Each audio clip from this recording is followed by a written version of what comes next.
Governor Punjab की आज होने वाली हल्फ बर्दारी की तकरीब मुलतवी। पीपल्स पार्टी के नामजद गवर्नर पंजाब सरदार सलीम हैदर ने आज शाम 6 बजे हल्फ उठाना था। तकरीब हल्फ बर्दारी मंगल की शाम 7 बजे होगी। वज़ीर आला पंजाब मरियम नवाज शरीफ से जनूबी कोरिया के सफीर की मुलाकात। दो तरफा ताउन के फरोग पर तबादला ख्याल। सनती तरक्की के लिए कोरिया की टेक्नोलॉजी से मुस्तफीद होना चाहते हैं, मरियम नवाज की गुफ्तगू। सऊदी वफ्द आज पाकिस्तान आएगा। 10 अरब डॉलर तक सरमायाकारी मुतवक्के। हुकूमती और निजी सतह पर सऊदी अरब से ताउन बढ़ाया जाएगा। मईशत मुस्तहकम करना हुकूमत की अव्वलीन तरजीह है, वफाकी वजीर मुसद्दिक मलिक की गुफ्तगू।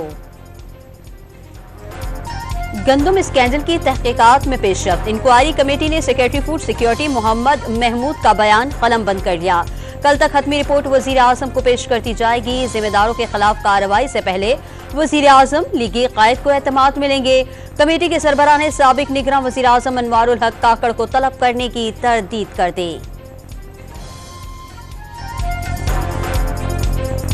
रावलपिंडी में कलदम टीटीपी के 2 दहशतगर्द अपने ही साथियों की फायरिंग से हलाक। दहशतगर्दों से धमाका खैज मवाद और दस्ती बम बरामद। मुलजिमान रावलपिंडी में डॉल्फिन फोर्स पर हमले में भी मुलव्विस थे।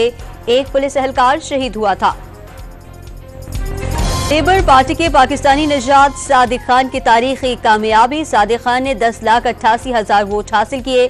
मुखालिफ उम्मीदवार सुजन हॉल को 8,13,000 वोट मिल सके। पाकिस्तानी कोहे पैमान नायला कयानी ने दुनिया की 5वीं बड़ी चोटी मकालू सर कर ली।